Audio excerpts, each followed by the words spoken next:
Magandang umaga, Pilipinas. Live mula rito sa Pag-asa DOST. Si Harry Bayona para sa Panahon TV Express. Mga kababayan, good news nga po dahil kahapon ay tuluyan na pong nakalabas ng ating bansa si Bagyong Wani.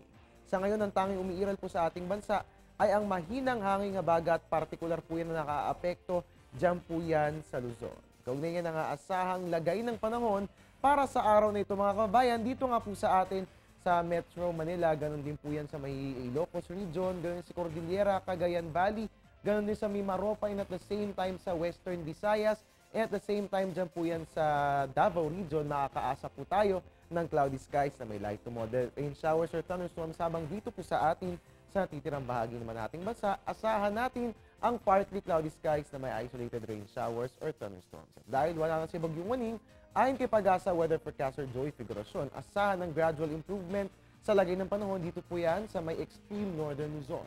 At sa mga susunod na araw ay yan po ang ating mararanasan. At yan nga po ang lagay ng panahon para sa araw na ito ng linggo.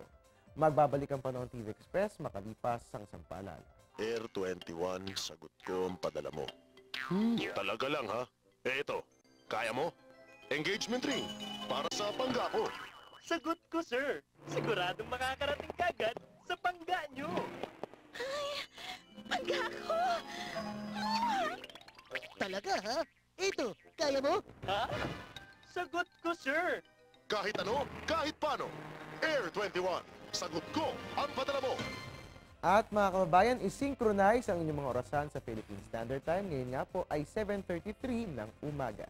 At yan po muna latest mula rito sa Pag-asa DOST. Ang tabayan ng susunod kong ulat, mamayang 8:30 a.m. dito lamang po yan sa Panahon TV Express. Sa walang pinipiling panahon, ang pagbibigay impormasyon. At your service ang inyong weatherman, Harry Bayona para sa Panahon TV Express.